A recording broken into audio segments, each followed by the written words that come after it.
मी स्नेहल कारपणकर, एसपी9 मराठीमध्ये आपलं पुन्हा एकदा स्वागत. तर पाहूयात आजच्या विशेष बातम्या. राज्यातील नागरिकांचे आरोग्यमान सुधारण्यासाठी राज्य शासनाने माझं गाव आरोग्य संपन्न गाव हे महत्त्वाकांक्षी अभियान हाती घेतले आहे. कोल्हापूर जिल्हाधिकारी कार्यालयातील राजश्री शाहू सभागृहात जिल्हाधिकारी डॉक्टर विजय राठोड यांच्या अध्यक्षतेखाली याबाबत आढावा बैठक पार पडली. तर पाहूयात आजची सविस्तर बातमी. परिषदेच्या मुख्य कार्यकारी अधिकारी डॉक्टर जास्मिन, जिल्हा आरोग्य अधिकारी डॉक्टर अनिरुद्ध पिंपळे, प्रभारी जिल्हा शल्यचिकित्सक डॉक्टर सरिता थोरात, अतिरिक्त जिल्हा आरोग्य अधिकारी डॉक्टर मोहम्मद देशमुख यांच्यासह आरोग्य विभागाचे सर्व प्रमुख अधिकारी उपस्थित होते. या बैठकीत जिल्हाधिकाऱ्यांनी आरोग्य विभागाला अभियानातील विविध निर्देशकांची काटेकोर अंमलबजावणी करून प्रत्येक गाव आरोग्यदृष्ट्या स्वयंपूर्ण करण्याच्या सूचना दिल्या. या अभियानाअंतर्गत जिल्ह्यात प्रामुख्याने संसर्गजन्य आणि असंसर्गजन्य रोगांच्या नियंत्रणावर भर दिला जाणार आहे.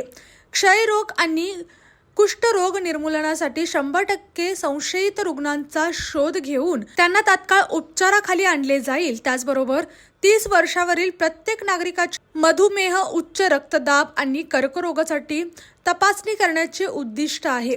जलजन्य आणि कीटकजन्य आजारांना प्रतिबंध करण्यासाठी गावागावात शुद्ध पाणीपुरवठा आणि रसोत्पत्ती स्थाने नष्ट करण्याच्या मोहिमा राबवल्या जाणार असून वैयक्तिक व सार्वजनिक स्वच्छतेसाठी ग्रामस्थांना प्रवृत्त केले जाणार असल्याची माहिती मुख्य कार्यकारी अधिकारी डॉक्टर जास्मिन यांनी दिली.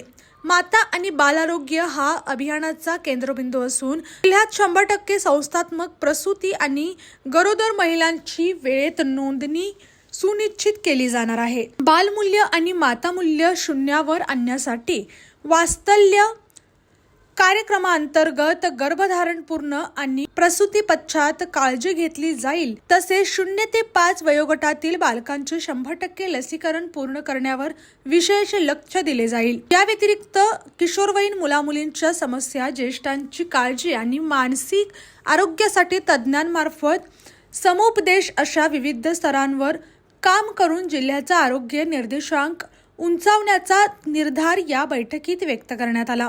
कोल्हापूर जिल्ह्याचे पालकमंत्री प्रकाश आंबेडकर हे राज्याचे सार्वजनिक आरोग्य व कुटुंब कल्याण मंत्री आहेत. त्यांच्या पुढाकारातून अभियानाची अंमलबजावणी संपूर्ण राज्यात होत आहे.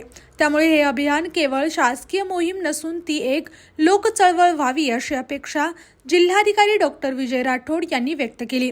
अभियानाअंतर्गत उत्कृष्ट कामगिरी करणाऱ्या ग्रामपंचायतींना 25 लाखांपासून 5 कोटी रुपयांपर्यंतची बक्षिसे दिली जाणार असल्याने गावांमधील स्पर्धात्मक वातावरण आरोग्य सुधारण्यास पोषक ठरेल.